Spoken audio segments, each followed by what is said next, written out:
Kailangan nating sumunod sa divine direction na gustong ipatahak sa atin ng Lord, na gusto niyang papuntahan sa atin, sapagkat yung lugar na pinapapuntahan niya, doon kanya i-bless. Doon niya ipapahayag ang kapangyarihan niya.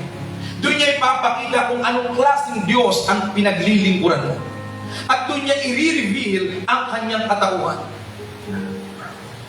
Minsan kaya hindi nagaganap ang kalooban ng Lord sa buhay natin kasi takot tayong humakbang, takot tayong nasundan ang direksyon na nais papuntahan sa atin ng Lord.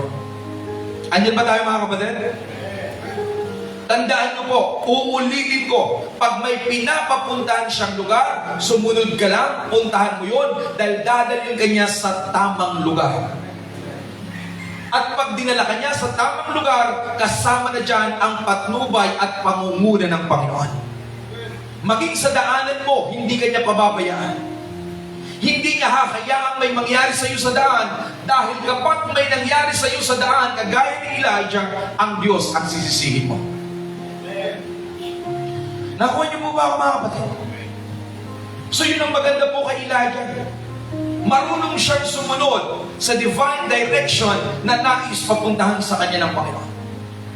Kaya maraming mga tao ngayon ang sumisimplang, umaalis sa anointing ng Lord. Umaalis sa direksyon na gustong papuntahan sa kanya ng Lord. Humahanap ng ibang direksyon. Kaya anong nangyayari? Nagkakawindang-windang ang buhay, nagkakagulo. Kumbaga sa salitang tambay, nagkakalitsi-litsi yung kanyang katakuan, ang kanyang buhay. Bakit? Ayaw sumunod sa direksyon na gustong palakaran ng Panginoon. Humahanap ng sarili niyang daan. Tandaan nyo, ang daan nyo ay iba sa daan ng Diyos. Ang daan nyo sa wari nyo madali, pero lalo ang paghihirapan niyan. Ang daan ng Lord sa wari mo mahirap, pero ang dulo niya napakaganda. Iba ang pamamaraan ng Lord sa pamamaraan natin.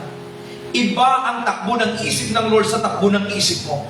Iba ang daan na gustong padaanan sa iyo ng Lord sa daang dinadaanan mo ngayon.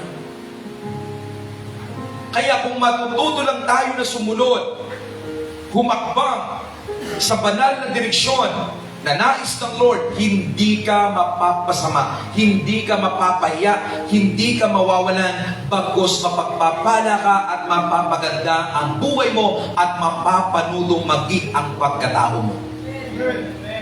Doon tayo kulang. Hindi natin alam kung paano sumunod sa divine direction ng Lord.